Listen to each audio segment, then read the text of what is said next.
Bonjour et bienvenue sur le podcast One Thing in a French Day.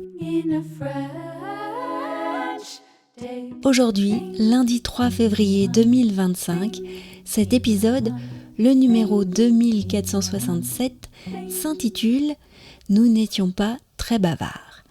J'espère que vous allez bien et que vous êtes de bonne humeur. Je m'appelle Laetitia, je suis française, j'habite près de Paris et je vous raconte au travers de ce podcast un petit bout de ma journée. Vous pouvez recevoir le transcript, le texte du podcast qui est envoyé par email à chaque fois qu'un épisode est mis en ligne en vous abonnant sur onethinginafrenchday.com. Il y a parfois des avantages insoupçonnés à recevoir le texte exact. Je vous laisse découvrir lesquels sur le site du podcast et choisir la version du transcript qui vous conviendrait le mieux à partir de seulement 3 € par mois pour 12 textes. Nous n'étions pas très bavards. Hier, quand nous sommes arrivés dans la forêt de Meudon pour la marche nordique, tout était recouvert d'une fine couche blanche de givre. Chaque pas faisait une sorte de crissement, presque comme si nous marchions dans la neige. Il faisait très froid. La boue de la semaine dernière avait complètement gelé. Philippe nous a annoncé qu'il avait en tête une belle marche avec plusieurs côtes. Peut-être à cause du froid, nous n'étions pas très bavards. Je regardais le paysage autour de nous, avec le brouillard et la fine couche de givre, les arbres sans feuilles, nous aurions pu être dans une légende du roi Arthur.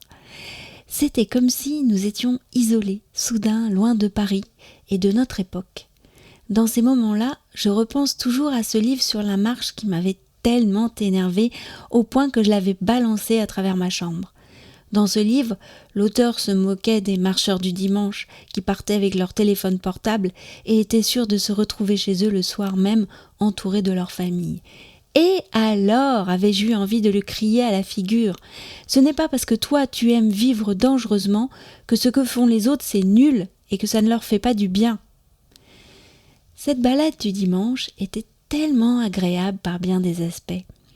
Nous étions un groupe, nous suivions notre coach avec qui nous nous sentons bien, la forêt était belle, vivante et sentait l'hiver. Nous marchions d'un bon pas. Nous avons fait des efforts physiques au point d'avoir trop chaud. Nous avons senti notre cœur battre dans notre poitrine.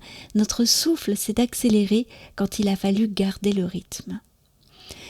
Quand je suis rentrée, nous avons déjeuné et j'ai eu très envie de dormir. Nous avions marché 8 km et grimpé 4 côtes, dont la dernière en pyramide, en un peu plus d'1h30. « Maman, je peux te relire mon français ? Je dois l'envoyer avant ce soir » m'a demandé Lisa, alors que je songeais à passer du canapé à mon lit. Oui. Elle devait envoyer à sa prof de français un fichier audio sur un poème issu du recueil du livre 4 des Contemplations de Victor Hugo. Sur la couverture du recueil, un bras sort de l'eau comme pour demander de l'aide afin d'échapper à la noyade.